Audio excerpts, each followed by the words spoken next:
जय हिंद साथियों, स्वागत है आप सभी का हमारे YouTube चैनल ज्ञान आरबीएल में। साथियों को पता है कि आपका एग्ज़ाम लगा हुआ है फॉरेस्ट गार्ड का, ठीक है।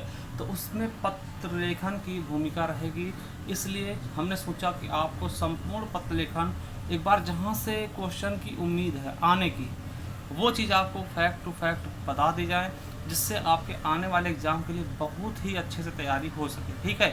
उसके पहले मैं बता दूं आपको कि आपको जाना है हमारे प्लेलिस्ट में, ठीक है। तो साथियों जैसे ही आप प्लेलिस्ट में जाएंगे, देखिए यहाँ पे आपको मिल जाएगा यूपी ट्रिपल एस सी वन रक्षक क्विक रिवीजन, इसको आप देख लीजिएगा। हमने संपूर्ण दोस्तों हिंदी के जो पार्ट हैं उनके हमने काफ़ी कंप्लीट कराए हैं, उसके अलावा यूपी स्पेशल करंट अफेयर सब कुछ लगभग कंप्लीट करा दिया। तो इस वाले प्लेलिस्ट को आप देख लीजिएगा, थोड़ा सा आपका रिवीजन हो जाएगा बहुत ही अच्छे से। चलिए शुरू करते हैं पत्र लेखन को। चलिए साथियों देखिए, मैं आपको बता दूं कि इसमें हम डीपली नहीं देखेंगे, बस फैक्ट टू फैक्ट देखेंगे और आपको हम याद कराने की कोशिश करेंगे। सबसे पहला क्या है, पत्र लेखन।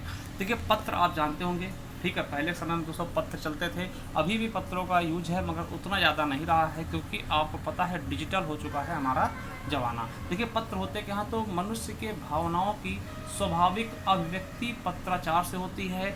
मैं आपको बता दूं कि निश्चल भावों और विचारों का आदान प्रदान पत्रों के द्वारा ही संभव है, ठीक है। जैसे मान लें साथियों, आप अपने भाव कुछ किसी को बताना चाहते हैं, उनका आदान प्रदान करना चाहते हैं, आप पत्र के माध्यम से लिख के कह सकते हैं, ठीक है। ये चीज़ समझिए, देखिए ये आपके इसमें पूछा नहीं जाएगा, इसीलिए इनको हम ज़्यादा आपको डीपली नहीं बताने वाले हैं। देखिए पत्र लेखन दो व्यक्तियों के बीच होता है, आपको पता होगा, ठीक है। सबसे बड़ी बात क्या है कि अच्छे पत्र की विशेषता, देखिए ये पूछे आते हैं कि आपसे पूछेगा कि पत्र की विशेषता कौन सा नहीं है। देखिए पहली क्या, सरल भाषा शैली। देखिए आप सरल भाषा में लिखेंगे तो किसी को पढ़ने में दिक्कत नहीं होगी, घुमा फिरा के नहीं कहना चाहिए। तो पहला क्या है, सरल भाषा शैली होनी चाहिए। दूसरा, विचारों को सुस्पष्टता। देखिए इसका मतलब क्या है कि आपको पता होना चाहिए कि आप क्या कहना चाह रहे हैं, मतलब कि वो चीज़ स्पष्ट लिख दो भैया कि जो चीज़ आप कहना चाह रहे हो। तीसरा क्या होना चाहिए कि संक्षिप्त, मतलब कि छोटा होना चाहिए पत्र, और संपूर्णता, अपने आप में छोटा हो मगर पूरा का पूरा और सब कुछ उसमें होना चाहिए, ठीक है। अगला क्या है, प्रभान्वित दोस्तों, मतलब कि पढ़ने वाला, मतलब कि आप उस पर, मतलब कि पढ़ने वाला उस चीज़ से नज़र ही ना हटा पाए, इसका मतलब इतने, मतलब कि इतनी ज़्यादा प्रभावशाली से आप लिखिए, ठीक है। नम्रता हो, सौहार्द हो, मतलब एक आपके व्यक्तित्व को पहचान सके कि भैया बहुत ही विनम्र इंसान है, ठीक है। बाहरी सजावट का मतलब ये नहीं, मतलब साफ़ सुथरा कागज़ होना चाहिए, अच्छी लिखावट होना चाहिए, डॉक्टर वाली राइटिंग ना हो भैया, ठीक है। और जो चीज़ जहाँ पे होता है वो चीज़ वहाँ पर, जैसे शीर्षक हो गया, तिथि हो गया, अभिवादन हो गया, अनुच्छेद हो गया, ये सब चीज़ें अपने अपने स्थान पर ही होनी चाहिए। वो क्या होता है, बाहरी सजावट, ठीक है। और विनयशीलता मतलब कि अपने उनको याद, मतलब अपने आप को कंट्रोल में करके वो चीज़ लिखना चाहिए, मतलब बहुत ही प्यार से, ठीक है। देखिए ये क्वेश्चन आपके एग्जाम में पूछा गया था कि निम्नलिखित में से कौन सी पत्र की विशेषता नहीं है, किसमें UP triple S C video में पूछा गया था। संक्षिप्तता, क्रमबद्धता, विनयशीलता या प्रेषक दोस्तों। तो आपको हमने देखिए संक्षिप्तता बताया है, क्रमबद्धता बताया है, विनयशीलता बताया, मगर दोस्तों प्रेषक नहीं होता। प्रेषक देखिए पत्र की विशेषता नहीं होता, ये पत्र का घटक है। तो चलिए आगे देखते हैं, ठीक है। अब देखिए पत्र के घटक देखते हैं। पहला है दोस्तों पत्र शीर्षक, लेटर हेड। आपने देखा होगा कि किसी का आप कंपनी में काम करते हैं ना, तो उस कंपनी का एक लेटर हेड होता है। जैसे समझिए सिंपल सी भाषा में, जैसे आप कभी गए होंगे सरकारी अस्पताल में, तो सरकारी अस्पताल में जो पर्चा बनता है 1 रुपये का, वहाँ देखते होंगे सरकारी अस्पताल का ऊपर नाम लिखा होगा, पूरा पता लिखा होता है, उसे ही लेटर हेड बोलते हैं ना। तो उसी पे देखिए अगर कोई सरकारी अस्पताल से कुछ लिखेगा ना, तो जैसे कोई डॉक्टर लिखता कुछ, तो उसका अपना खुद का लेटर हेड होता है, जिससे वो देख करके उसको अपना कुछ लिखना नहीं पड़ता भैया हम यहाँ बैठते वहाँ बैठते, ठीक है। तो लेटर हेड होता है, ठीक। ये पत्र के घटक होते हैं। दूसरा दोस्तों दिनांक। आपको पता है कि दिनांक हमेशा अधिकतर दोस्तों दाईं तरफ लिखा था। दिनांक क्या होता है, दाईं तरफ लिखा था, मगर एक चीज़ आपको याद रखना है कि दिनांक कार्यालय के विज्ञापन के समय बाईं ओर लिखते। देखिए हमेशा हर पत्र में दोस्तों दाईं ओर लिखा जाएगा, मगर कार्यालय विज्ञापन में दोस्तों बाईं ओर लिखा जाएगा, ठीक है। फिर उसके बाद दोस्तों विषय होता है, विषय जिस कारण आप पत्र लिख रहे हैं। जैसे कि बचपन में आप लिखते नहीं कि बुखार के कारण हमें छुट्टी चाहिए, तो आप विषय लिख देते ना पूरा। देखिए विषय क्यों होता है, क्योंकि देखिए जो जिसको आप पत्र भेज रहे हैं ना, वो पूरा ना पढ़ के केवल विषय पढ़ के आपकी भावनाओं को समझ सके, ठीक है। संदर्भ होता है कि किस संदर्भ में ये उल्लेख किया गया है। संबोधन, देखिए संबोधन इंपॉर्टेंट होता है, जिसमें आप लिखते नहीं कि प्रिय पिताजी, पूजनीय पिताजी, आदरणीय पिताजी और प्रिय मित्र, वो सब चीज़ें संबोधन कहलाती हैं। अभिवादन का होता है, आप कहते हैं नमस्कार, साथ चरण स्पर्श, वो सब चीज़ें अभिवादन कहलाती हैं। देखिए शिष्टता सूचक या फिर अभिनिवेदन या फिर स्वनिर्देशन। अभिनिवेदन क्या होता है, जहाँ पे आप लिखते हैं आपका गैरारिसिस से फिर नीचे दस्तखत करते हैं, फिर सिग्नेचर करते हैं, उसको हम क्या बोलते हैं, अभिनिवेदन या फिर स्वनिर्देश, मतलब अपने निर्देश देना, अपने बारे में बताना। ठीक है। प्रेषक क्या होता है, जो पत्र भेजता। आपने देखा होगा पहले ग्रेटिंग का जमाना था तो उसमें लिखते थे कि भेजने वाली का नाम, भेजने वाली का नाम, पाने वाले का नाम ना, तो भेजने वाले को हम प्रेषक बोलते हैं और जो पाने वाला होता है, ठीक है, उसे प्रेषित बोलते हैं। अब इंग्लिश का जमाना टू और फ्रॉम कर देते ना, तो वही है प्रेषक और प्रेषित। ठीक है। मुख्य देखिए पत्र का मुख्य भाग क्या होता है, जिसमें दोस्तों मध्य का भाग को पत्र का मुख्य भाग बोलते हैं, जिसमें सब कुछ लिखा जाता है। ठीक, उसके अलावा कुछ संलग्नित संदर्भित होते हैं, जैसे कोई चीज़ें हम लगा देते हैं, ज़्यादा इंपॉर्टेंट है नहीं। आपसे पूछेगा पत्र घटक कौन सा नहीं है, तो आपको बताना है। आपसे पूछ सकता प्रेषित किसको कहते हैं, तो प्रेषित किसको कहते हैं, जिसको पत्र भेजा था, यानी कि जिसको जो पत्र पाएगा। और प्रेषक कौन होता है, जो पत्र भेजने वाला होता है, उसको हम प्रेषक कहते हैं। चलिए अब देखिए पत्र के प्रकार कितने होते हैं दोस्तों। मुख्यतः दो प्रकार के पत्र होते हैं। पहला होता है औपचारिक या जिसे हम नियतिक बोलते हैं, दूसरा होता है अनौपचारिक या फिर जिसे हम व्यक्तित्व बोलते हैं। देखिए औपचारिक पत्र के बारे में देख लें तो औपचारिक पत्र क्या होता है, देखिए जल्दी जल्दी देखते हैं, कोई इसमें हमें बहुत कुछ समझना नहीं है। ठीक है। औपचारिक पत्र को हम मुख्यतः तीन भागों में बांटते हैं। देखिए पहले प्रार्थना पत्र, जिन चीज़ों हम देखिए प्रार्थना पत्र की खास बात क्या होती है, ये स्वीकार्य या फिर अस्वीकार्य आते हैं। ये रिजेक्ट भी हो सकते हैं और एक्सेप्ट भी होते हैं। जैसे समझिएगा, जैसे आप अवकाश पत्र लेते हैं, टीचर को आपने लिखा सर हमें 4 दिन के अवकाश है, अब टीचर के ऊपर है वो उसको एक्सेप्ट करता है या कहता है नहीं हम अवकाश नहीं देंगे ना। शिकायत पत्र होता है, ई सुधार पत्र, आवेदन के लिए, लाइसेंस के लिए, आप लाइसेंस के लिए आवेदन करते, पता नहीं वो लाइसेंस आपका मिले या ना मिले ना, वो चीज़ें। तो अब ये प्रार्थना पत्र होते हैं जिसमें आप हाथ पैर जोड़ते हैं, रिक्वेस्ट करते हैं ना। कार्यालयी पत्र होते हैं, इस प्रकार के पत्रों का आदान प्रदान कार्यालय में अधिकतर होता है। यहाँ से सबसे ज़्यादा ये सबसे इंपॉर्टेंट कार्यालयी पत्र, इसके बारे में देखेंगे, ये बहुत ज़्यादा इंपॉर्टेंट। जिसमें सरकारी पत्र देखेंगे, सरकारी पत्र देखेंगे, अनुस्मारक देखेंगे, कार्यालय ज्ञापन देखेंगे, कार्यालय आदेश देखेंगे, प्रेस विज्ञप्ति देखेंगे, परिपत्र देखेंगे, निविदा देखेंगे। ठीक है। चलिए व्यवसायिक पत्र तीसरा होता है। व्यवसायिक पत्र का होता है दोस्तों, इस प्रकार के पत्रों का प्रयोग हम व्यापार के क्षेत्र में करते हैं। जैसे दुकानदार करता है ना, व्यापार, आपने किसी सामान खरीदा, व्यापारी करता है ना, प्रकाशन वाला, कंपनी वाला, पूछताछ के लिए, शिकायत के लिए। अब जैसे आप देखते हैं आपने बैंक में खाता खुलवाया, तो बैंक वाला आपको एक लेटर भेजता है कि भैया हम धन्य हुए आपने हमारे यहाँ खाता खुलवाया, वो व्यावसायिक पत्र है। ठीक है। चलिए आवेदन पत्र के बारे में ज़्यादा हम बताएंगे नहीं। देखिए आवेदन पत्र क्या होता है, किसी विशेष उद्देश्य के लिए लिखे गए पत्र को आवेदन पत्र कहते हैं, जिसमें कि अवकाश के लिए शुल्क, जैसे अवकाश के लिए है ना, शुल्क मुक्ति के लिए या फिर होम लोन के लिए हम लिखते हैं। और ये चीज़ें याद रखेंगे, आवेदन पत्र जो होते हैं वो एक्सेप्ट और रिजेक्ट दोनों भी किए जा सकते हैं, कुछ भी किया। जैसे कैसे लिखते हैं कि सेवा में श्रीमान प्रधानाचार्य जी, है ना, कॉलेज का नाम हो गया। अब देखिए महोदय सबने निवेदन यह है कि प्रार्थी, है ना, ये। और फिर उसके बाद दोस्तों आप यहाँ पे क्या लिखते हैं, स्वनिर्देश ना, कि आपका गैरारिसिस से सुरेंद्र कुमार और कक्षा 10, ये हो जाता है आपका।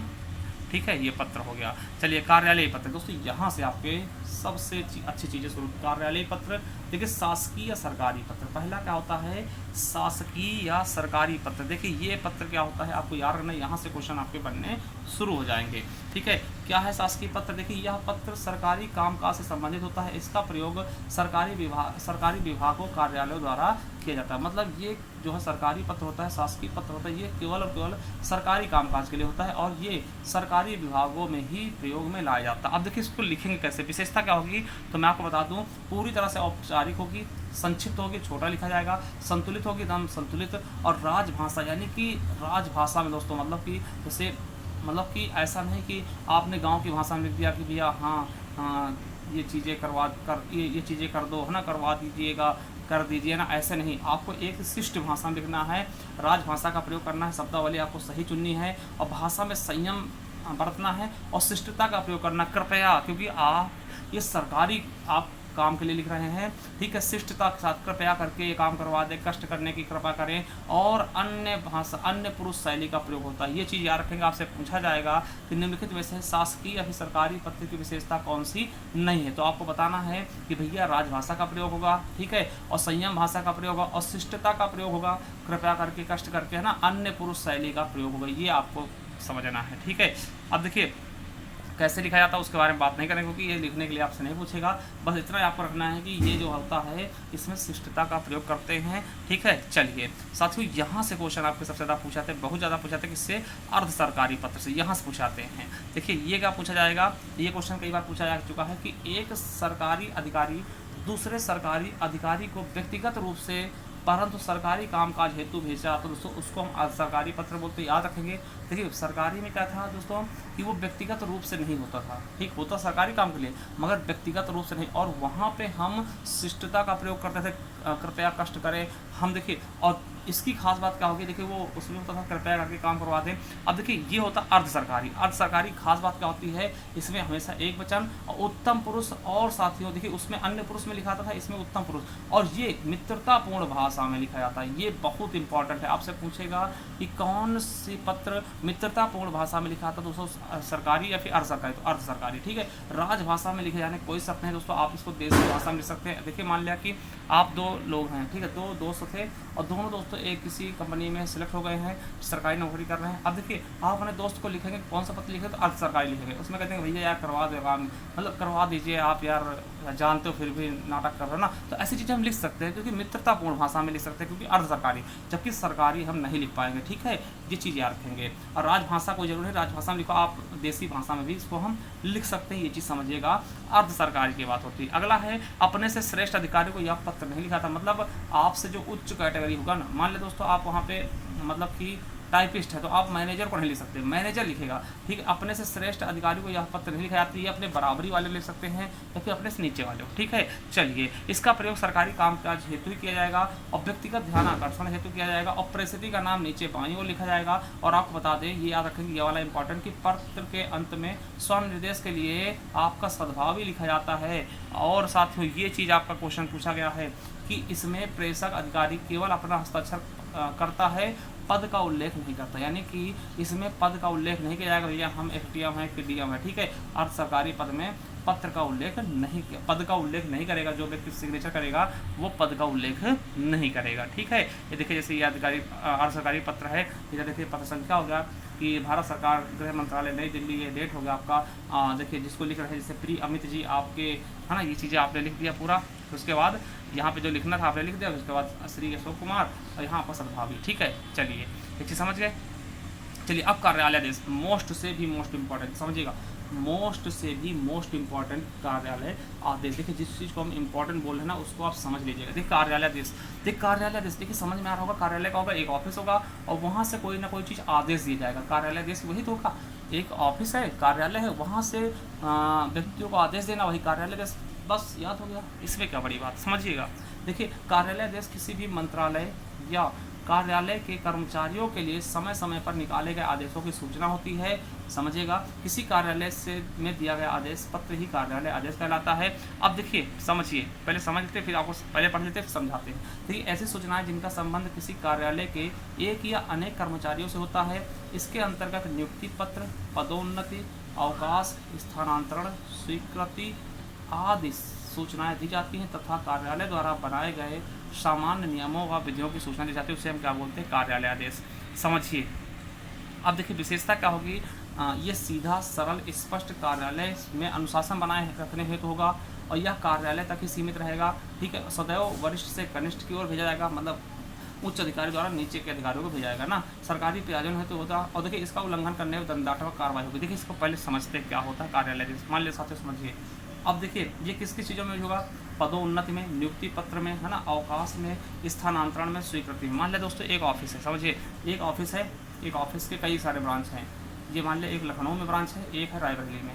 अब मान लिया यहाँ पे मैं ड्यूटी कर रहा हूँ कहाँ, रायबरेली में। अब देखिए एक कार्यालय द्वारा आदेश निकाला गया यहाँ के मैनेजर द्वारा कि भैया सूचित किया था कि संदीप कुमार मौर्य का ट्रांसफ़र रायबरेली से लखनऊ को किया जा रहा था। ये दोस्तों क्या हो जाएगा, यही तो है कार्यालय आदेश। कार्यालय द्वारा कोई आदेश निकाला गया भैया संदीप कुमार मौर्य या फिर और भी लोगों की, इनको क्या करते हैं हम, इनका ट्रांसफ़र कर देते हैं लखनऊ के लिए, तो ये कार्यालय आदेश ही है, ठीक है। अब देखिए समझिएगा, और ये चीज़ जो लिखेगा ना वो सरल भाषा में होगा और केवल एक ही कार्यालय तक सीमित रहेगा, मतलब यहीं तक सीमित, ऐसा नहीं कि इसका प्रयोग हर जगह हो जाएगा ना भाई, जहाँ के लिए हो जाएगा वहीं तक तो सीमित होगा, ठीक है। ये चीज़ समझिएगा। और दूसरी चीज़ अगर देखिए ये क्या होगा, इसमें दंडात्मक भी होगा। मान ले दोस्तों हम यहाँ से इनका कहना नहीं मानते मैनेजर, तो हमें दंड भी दिया जा सकता है, हमको नौकरी से निकाला जा सकता है या फिर और भी कार्रवाई की जा सकती है। इसके अलावा अब आप सोचेंगे क्या सर केवल ट्रांसफ़र में होगा, नहीं।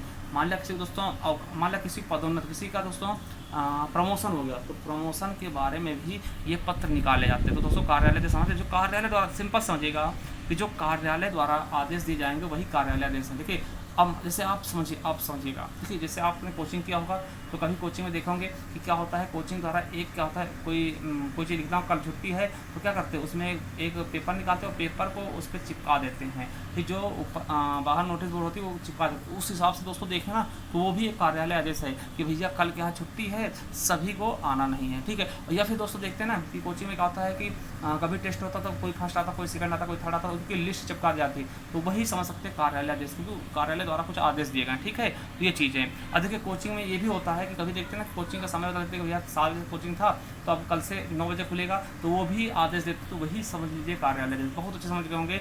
अब देखिए समझिए, सीधा सरल स्पष्ट भाषा होगा, अनुशासन बनाए रखने के लिए बिल्कुल सही है। ये कार्यालय तक सीमित है, भैया वही कोचिंग तक सीमित रहेगा। ऐसा नहीं कि आज मान लिया कि ज्ञान आरबीएल में कल से क्लास 10 बजे से हैं तो ऐसा थोड़ा कि ये दूसरे कोचिंग भी 10 से हो जाएंगे ना, तो केवल वही कार्यालय में सीमित रहेगा। हमेशा वरिष्ठ से कनिष्ठ की ओर, मतलब जो हेड टीचर होगा वो नीचे के लोगों के लिए ये लागू करेगा ना, देखेगा। और उल्लंघन दंडात्मक होगा। अब मान लो साथियों, हमने कहा कि कल से 10 बजे क्लास आना है, आप 11 बजे आ रहे हैं, इसका उल्लंघन करें तो आपको दंड दिया जा सकता है, ठीक है। ये चीज़ याद रखेंगे। और ये उत्तम शैली में लिखा जाएगा, हमेशा दोस्तों उत्तम शैली का प्रयोग होगा और स्वनिर्देश की जरूरत नहीं होगी, इसमें भौतिया नहीं लिखा जाएगा, ठीक है। चलिए अब देखिए कार्यालय आदेश है, ठीक है। अब देखिए इसमें कैसे लिखेंगे, ये आपका ये संख्या हो गया। अब यहाँ देखिए निम्नलिखित महानुभावों को आज इनके वेतन क्रम में दोस्तों उच्च समर्गीय, मतलब कि इनकी पदोन्नत करेंगे और जिसका इसका पदोन्नत किएगा ये इसमें लिख दिएगा। समझ गया कार्यालय आदेश क्या है। अब परिपत्र क्या होता है, देखो बहुत इंपॉर्टेंट, परिपत्र बहुत इंपॉर्टेंट समझिएगा। जब कोई सरकारी पत्र, कार्यालय ज्ञापन या ज्ञापन एक साथ अनेक प्रसिद्धियों को भेजा था दोस्तों, उसे हम परिपत्र कहते हैं, समझिएगा। इसे गस्ती पत्र भी कहते हैं। इसमें प्रेषक एक ही अधिकारी होता है और पाने वाले अनेक होते हैं, समझिएगा। सबसे पहले समझो परिपत्र होता है, परिपत्र, ठीक है।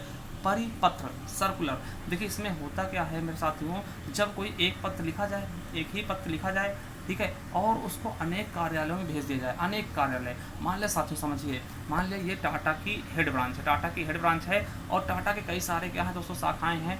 ये एक लखनऊ में खुला है, एक रायबरेली में खुला है, एक कानपुर में खुला है, एक इलाहाबाद में खुला है। अब यहाँ पे कोई आदेश दिया गया और इसी एक पत्र लिखा गया और इसी को हर जगह भेज दिया गया, उसी सेम पत्र को हर जगह भेज दिया गया, तो यही परिपत्र होता है। समझिए, दोबारा समझ गए होंगे बहुत ठीक से। जब कोई सरकारी पत्र या फिर कार्यालय ज्ञापन या फिर ज्ञापन एक साथ अनेक प्रसिद्धियों को भेजा जाता है, मतलब एक ही पत्र को कई लोगों को भेज दिया जाए, कई अधिकारियों को भेज दिया जाए दोस्तों, तो उसे ही परिपत्र कहते हैं, ठीक है। समझ गए होंगे बिल्कुल अच्छे से। देखिए इसमें प्रेषक एक ही अधिकारी होता है तथा पाने वाले अनेक होते हैं। जैसे मान लीजिए दोस्तों कि एक ही हमने क्या किया, जैसे मान लें हम टीचर दोस्तों, हम क्या हैं, हम मैनेजर हैं अपने कोचिंग के। अब क्या करें, हम एक पत्र लिखें कि भैया आप सभी के लिए, है ना, मतलब एक ही पत्र लिखें और उसी को हम सबको भेज दें। जैसे आप देखते होंगे कि आप कोई मेल करते हैं ना, तो वहाँ ऊपर में ईमेल अगर भेजते किसी को तो वहाँ पे सीसी का ऑप्शन होता है, तो आप क्या करते हैं सीसी पे क्लिक करके और लोगों को भी जोड़ देते हैं, तो वही समझ लीजिए वही क्या है, परिपत्र है। बस ज़्यादा मत समझिए, ठीक है। अब देखिए ये हमेशा आदेशात्मक शैली में लिखा थी, संक्षिप्त होता, सरल और स्पष्ट होता, ठीक। उदाहरण के लिए ज्ञापन के रूप में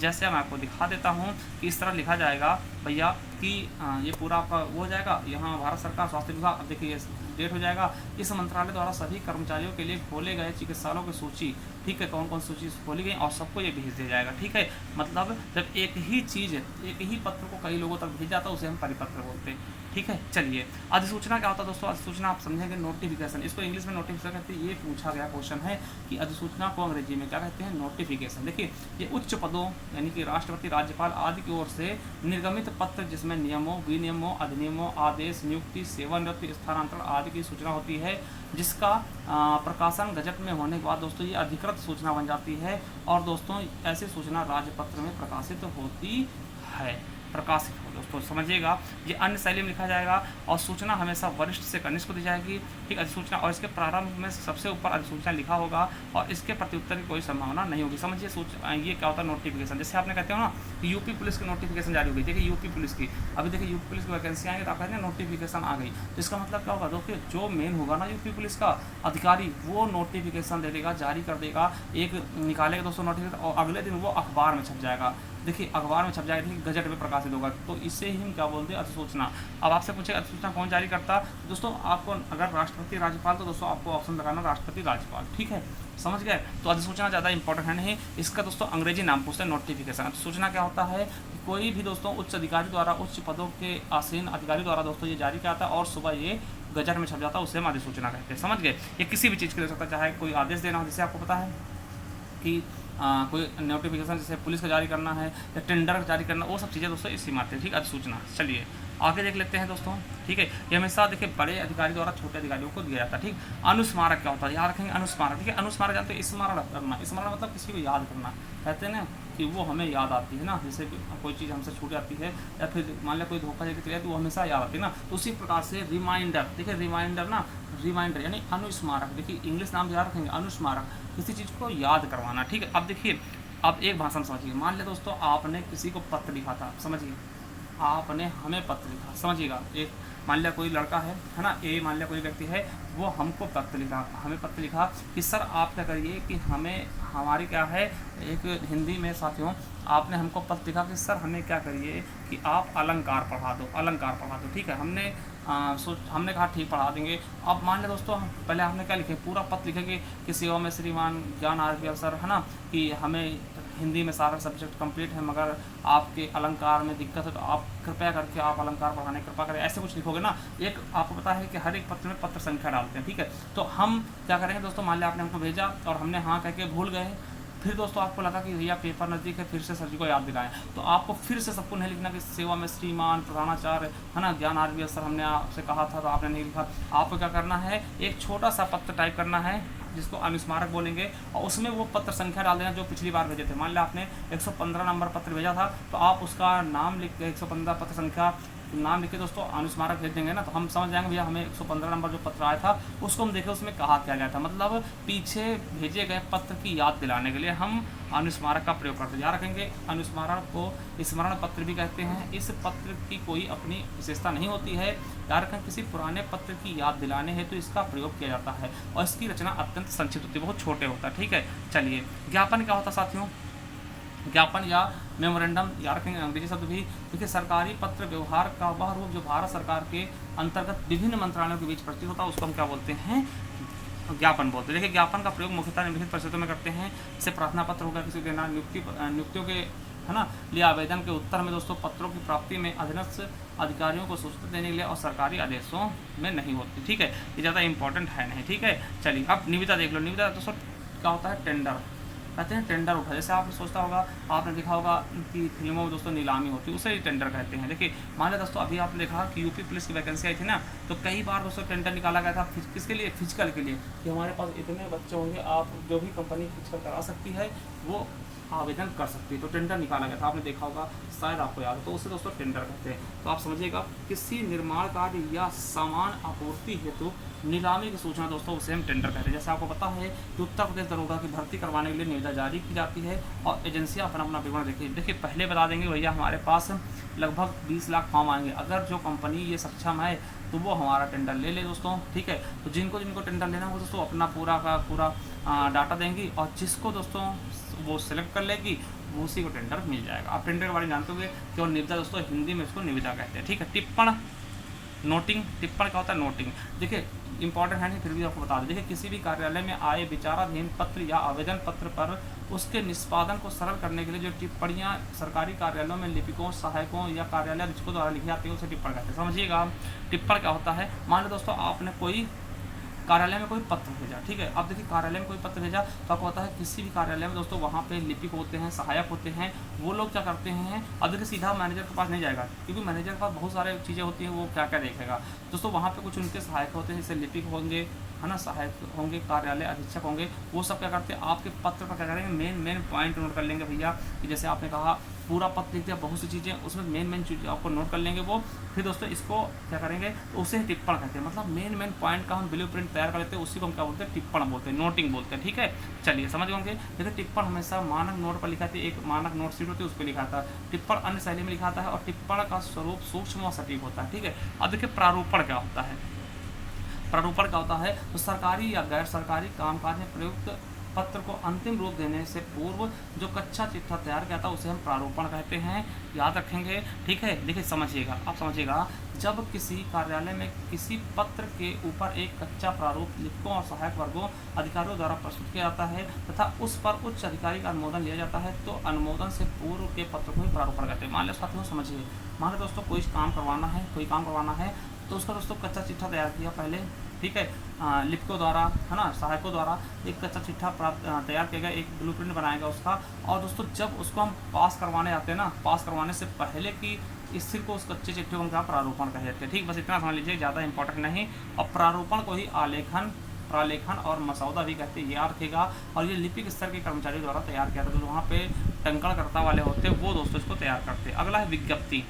विज्ञप्ति क्या होता है कि किसी सरकारी अथवा गैर सरकारी प्रतिष्ठान द्वारा अपने किसी निर्णय, घोषणा, नीति, योजना आदि से संबंधित सूचनाओं को संबंधित व्यक्तियों, विभागों या आम जनता तक पहुंचाने के लिए जो सूचना जारी करते हैं उसे विज्ञप्ति कहते हैं। कोई सूचना है उसको जारी करना विज्ञप्ति कराता, ज़्यादा इंपॉर्टेंट नहीं है। प्रेस विज्ञप्ति दोस्तों, प्रेस को बुला करके दोस्तों देखिए, जब कोई चीज़ को आपको पता है कि सरकार द्वारा अथवा सामाजिक संस्था द्वारा अखबार में जनता को सूचित करने के लिए सूचना के व्यवस्थित प्रारूप को लिखे गए लेख को प्रेस विज्ञप्ति कहते हैं। प्रेस विज्ञप्ति मतलब मीडिया के सामने दोस्तों कोई चीज़ कहना और उसको गजट में पास कर देना दोस्तों, वही क्या होता है, प्रेस विज्ञप्ति होता है, ज़्यादा इंपॉर्टेंट है नहीं। चलिए व्यवसायिक पत्र क्या होते हैं, तो आपको पता होगा कि देखिए व्यवसायिक पत्रों की खबर, है ना, बुरी खबर, धन्यवाद, शिकायत, निमंत्रण, ऐसी चीज़ों के लिए व्यवसायिक पत्रों का प्रयोग करते हैं। और देखिए व्यवसायिक पत्र में मेन चीज़ क्या होती है, कंपनी के पत्र भेजती है या फिर कंपनी व्यक्ति को भेजती है। ठीक है, चलिए आप समझिएगा। देखिए ये हमारी ई बुक है, अगर परचेज करना चाहते हो तो इन पर आप व्हाट्सअप करके परचेस कर सकते हैं, कोई बड़ी बात नहीं है। देखिए ये हिंदी की संपूर्ण हिंदी दोस्तों, ग्रामर, ठीक है, ये आपको 50 रुपये मिल जाएगी। ठीक, ये हमारी ई बुक है, 50 रुपये में आपको मिल जाएगी। ठीक, ई बुक मतलब PDF के रूप में। ठीक है, इस नंबर पे आप गूगल पे, फ़ोन पे, पेटीएम करके, व्हाट्सअप करके इसी नंबर पे प्राप्त कर सकते हैं। चलिए आगे देखते हैं। देखिए हमने औपचारिक देख लिया, अनौपचारिक पत्र क्या होते हैं समझिए। अनौपचारिक पत्र आपसे पूछ लेगा कि निम्नलिखित में से अनौपचारिक पत्र क्या। देखिए गैर सरकारी व पत्र व्यवहार को सामाजिक पत्राचार कहते हैं। देखिए इसके अंतर्गत वे पत्र आते हैं जिन्हें हम दैनिक जीवन में प्रयोग में व्यवहार में लाते हैं, उन्हें हम इस प्रकार के पत्रों को अनेक रूप में लिखते हैं। देखिए अनौपचारिक या फिर व्यक्तिगत पत्र क्या होते हैं, जो चीज़ दोस्तों सरकारी कामकाज से खत्म करके, मतलब जो सगे संबंधियों के लिए यूज होते हैं, समझिए सगे संबंधियों के लिए यूज करने वाले पत्रों को हम अनौपचारिक पत्र कहते हैं। जैसे संबंधियों के पत्र, हम गर्लफ्रेंड को लिख रहे हैं, है ना, लव लेटर लिखते हैं, लव लेटर किस में आएगा, इसी में आएगा भैया, प्रेम पत्र इसी में आएगा। ठीक, बधाई दे रहे हैं दोस्तों को, उनके लड़का हुआ, आप बधाई दे रहे हैं। शोक पत्र होगा दोस्तों, किसी के पिता की मृत्यु हो गई उनको शोक पत्र। परिचय पत्र, निमंत्रण पत्र, न्योता दे रहे हैं, बहन की शादी में जरूर आना, वो आपका यही पत्र होगा ना। उसके अलावा प्रेम पत्र ये लिखा हमने बता दिया है। ठीक है, इनको लिखना कैसा था, तो उसको लिखने की ज़्यादा विशेषता है नहीं। आपसे यहाँ से पूछेगा, ये पूछेगा आपसे, ये आप लोग कुछ ना। देखिए संबंध किससे किससे संबंध है और किसको क्या संबोधन लिखना, किसका अभिवादन क्या लिखना, अभिनिवेदन क्या लिखना। जैसे पिता अगर पुत्र को पत्र लिखेगा क्या लिखेगा, प्रिय लगाएगा। ठीक है, और अभिवादन में क्या लिखेगा, शुभ आशीर्वाद, है ना। और अभिनिवेदन में क्या लिखेगा, तुम्हारा शुभाकांक्षी। नहीं, अब पुत्र पिता को लिखेगा तो क्या लिखेगा, पूज्य पिताजी या फिर पूजनीय पिताजी, है ना, ये चीज़ें आप होंगे। अभिवादन में क्या लिखा, सादर या प्रणाम, है ना, आपका स्नेहाकांक्षी। उसी प्रकार से माता पुत्र को लिखेगा प्रिय पुत्र, शुभाशी, शुभाश्री, है ना, इस तरीके से। देखिए ज़्यादा इंपॉर्टेंट है नहीं। ठीक है, जो चीज़ हमको इंपॉर्टेंट वो बता देंगे। जैसे कि मित्र को लिखेगा प्रिय मित्र लिखेगा। ठीक है, मित्र को क्या लिखेगा, प्रिय मित्र लिखेगा। ठीक है, चलिए गुरु शिष्य को लिखेगा क्या लिखेगा, तो गुरु शिष्य को लिखेगा तो प्रिय, है ना, अनिल या फिर चिरंजीव अनिल, शुभाशीर्वाद, तुम्हारा सत्यासी, शुभचिंतक, है ना। और देखिए गुरु को अगर शिष्य लिख रहा है तो क्या लिखेगा, आदरणीय गुरुदेव, है ना, सादर प्रणाम, और आपका शिष्य, आपका आज्ञाकारी शिष्य, इस तरीके से। ये चीज़ आप देख सकते हैं कि इनको पढ़ने की आवश्यकता नहीं है, आपको जो इंपॉर्टेंट है ऊपर वाले हमने बता दिया, ये चीज़ आप समझ सकते हैं। इसे देखिए, अब देखिए पिता जी के नाम पुत्र का पत्र। देखिए पूज्य पिताजी, सादर प्रणाम, ये था स्थान और डेट ऑफ बर्थ दिया। आपको जानकर प्रसन्नता होगी कि मैं यहाँ आनंद से रह रहा हूँ और आशा करता हूँ आप सभी भी आनंद से होंगे। ये चीज़ें दुनिया भर की चीज़ें आपने जो लिखना था लिख दिया। उसके बाद यहाँ लिख देंगे पाने वाले का नाम और पता, जिससे वो चिट्ठी चली जाए वहाँ पे ना, और आपका स्नेहाकांक्षी ज्ञान आरबीएल आप अपना नाम डाल देंगे। ठीक है, तो ये चीज़ आप समझ गए होंगे बहुत अच्छे से। तो साथियों कैसी लगी आपको ये वीडियो, अगर अच्छी लगी तो भैया चैनल को सब्सक्राइब कर लेना, बेल आइकन अवश्य प्रेस करना। ठीक है, जिससे दोस्तों आपको आने वाले वीडियो के सारी नोटिफिकेशन तक पहुंच सके। ठीक है, चलिए कुछ क्वेश्चन आपको बता देते हैं। देखिए राज्य सरकार, देखिए सभी राज्य सरकारों को भेजा जाने वाला सरकारी पत्र क्या कहलाता है, सभी राज्य सरकारों को भेजा जाने वाला सरकारी पत्र क्या कहलाता है दोस्तों, तो बताइएगा। इसका आप आंसर हमारे कमेंट बॉक्स में करिएगा। देखिए इसका आंसर आप कमेंट बॉक्स में करिएगा। अब देखिए ये क्वेश्चन आपके यूपी ट्रिपल वर्णक्षर का पिछले साल का। ठीक है, चलिए अगला है मच्छरों के प्रकोप के संबंध में शिकायत पत्र लिखना हो तो किसे लिखेंगे, तो आपको पता है किसको लिखोगे भैया, तो स्वास्थ्य अधिकारी को ही लिखोगे और किसी को लिखना आपको नहीं है। चलिए यदि कोई पत्र सभी संबद्ध कार्यालयों को प्रेषित किया जाता है उसको क्या बोलते हैं, तो आपको पता होगा उसे हम परिपत्र बोलते हैं। जब एक ही पत्र को कई जगह भेजा जाता है उसको हम परिपत्र बोलते हैं। ठीक है, ये चीज़ें आपको देखना है साथियों। ठीक है, चलिए ये चीज़ें देख लीजिएगा। और साथियों अगर इसकी ई बुक है तो आपको बताया हमने 790 इस नंबर पर दोस्तों स्क्रीनशॉट लेके भेज सकते हैं। चलिए कैसी लगे वीडियो एक बार देखिए, फीडबैक जरूर दीजिएगा। और पहली बार चैनल पर आए तो चैनल सब्सक्राइब कर लीजिएगा। और आप जाइए डिस्क्रिप्शन में, वहाँ लिंक मिल जाएगा, या फिर सीधा प्लेलिस्ट पर जाइए। बहुत अच्छी चीज़ें आपको हमने देखिए साथियों, देखिए बहुत मेहनत लगती है। एक बार चैनल सब्सक्राइब कर लीजिएगा। थैंक यू, धन्यवाद।